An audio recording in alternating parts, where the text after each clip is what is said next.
So in today's video, we're going to be looking at how the government has kind of tried to rewrite history about the whole herd immunity thing. And so we're going to be looking at two different clips and two different articles about the herd immunity not theory, strategy that the government went for. And so this is one of the scientists on the SAGE committee, John Edmunds. So let's listen to this. This is, I'm not sure when, this is March 13th. So this is pre-lockdown, significantly pre-lockdown announcement. So let's watch this video first. Yeah. The only way to stop this epidemic is indeed to achieve herd immunity.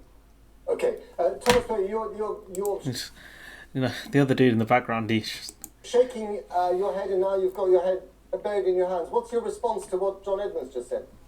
Hey, this is like deciding, you know what, this forest might burn, so let's cut a third of it.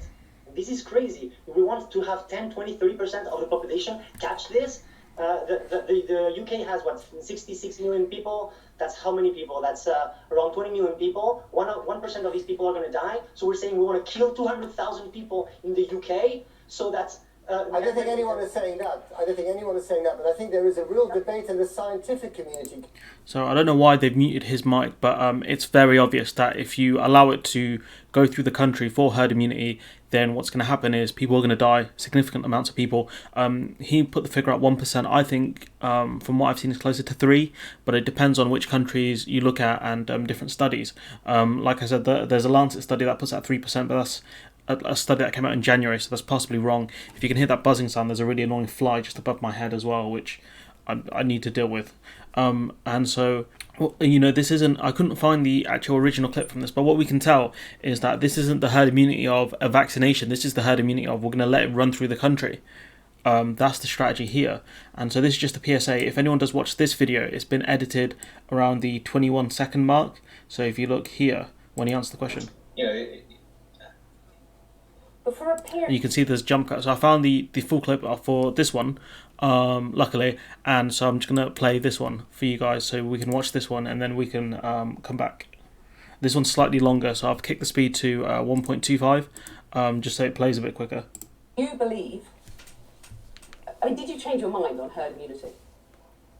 No.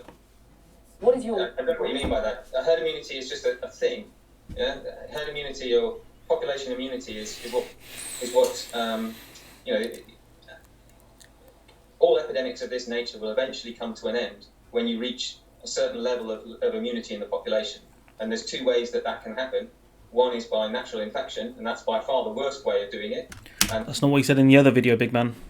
And one is by vaccination, and that is by far the better way. That's not what he inferred in the other video. At least that's what we can tell from the clip. I know there's a bit of guesswork, but I couldn't find the full clip. But based on the other guy's reaction, we can kind of tell that he was going for the classic. He was going for the herd immunity, let it run through the country. Way of doing it, and that's how epidemics eventually come to an end. And that's the same for any epidemic of this nature.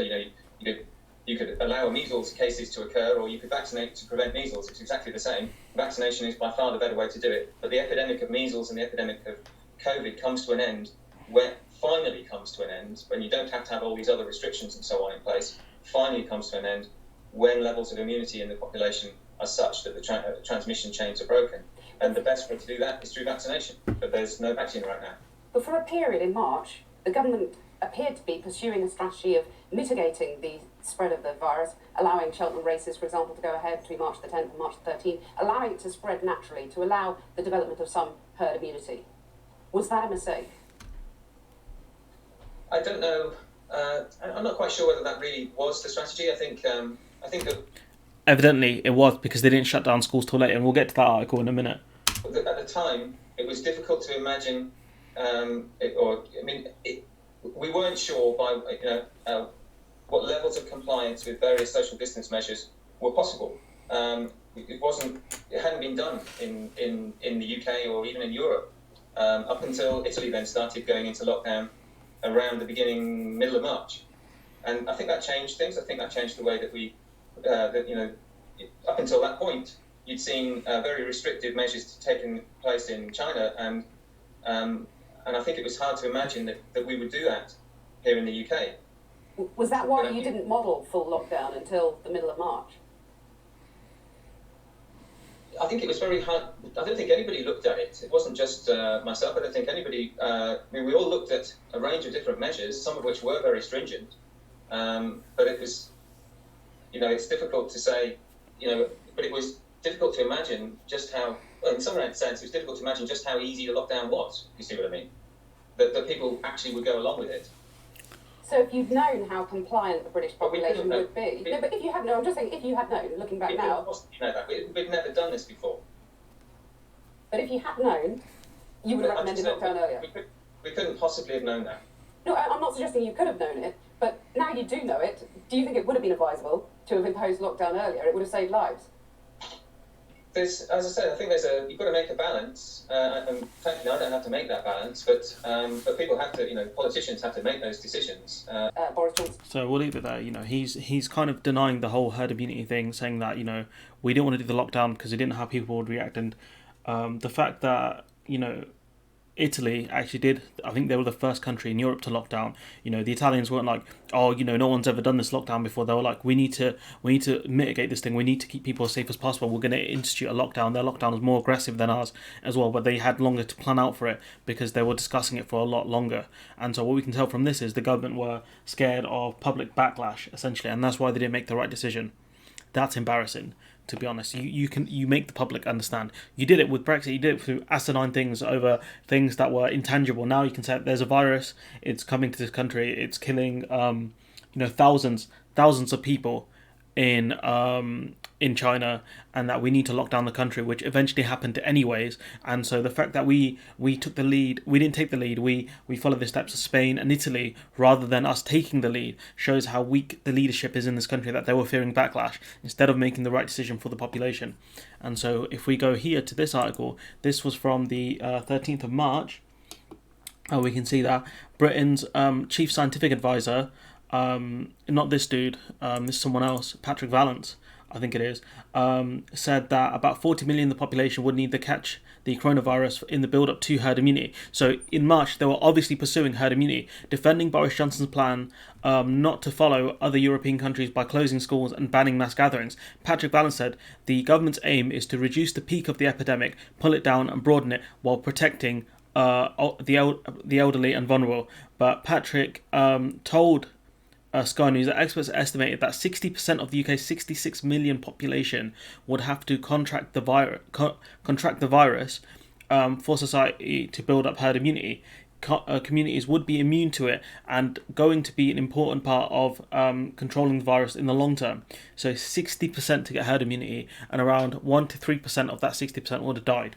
I've done the maths on that before, but if you want to go for it, then feel free. The French dude here did the maths for us a minute ago for 1%. So he goes, our aim is to reduce, broaden the peak, not suppress it completely.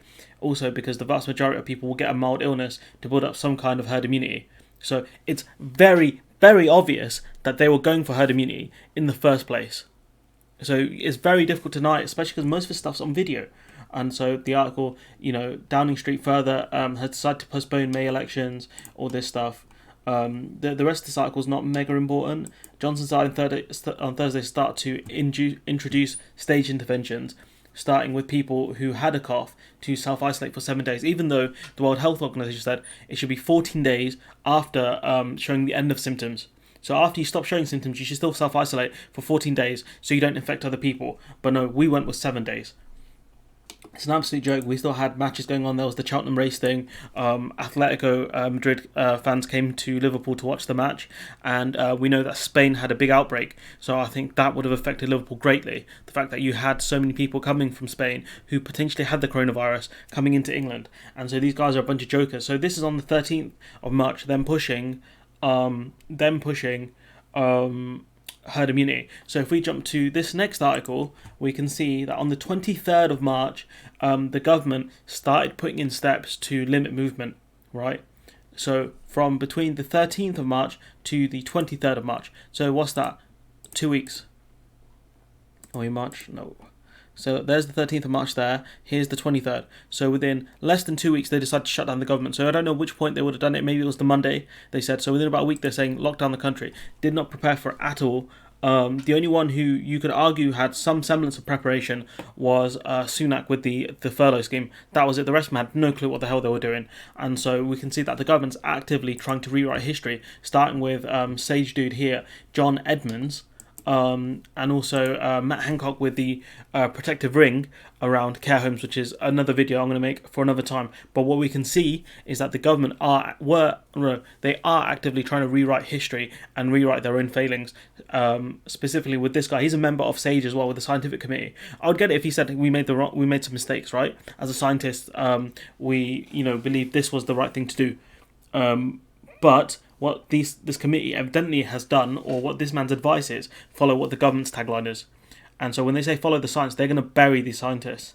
And I'll put up there's a newspaper headline of a minister saying that we followed the science, but the science was maybe wrong. So they're going to bury scientists like him in the mud, essentially, and he's going to get thrown under the bus. And so look, we can tell that the rewriting of history has already begun. We're not even out of this thing yet, and they've already started to plant the seeds of doubt and say this isn't our fault. We did make the right moves at the right time. So let me know what you guys think in the comments below. Like, comment, subscribe, and hopefully I'll see you in the next one.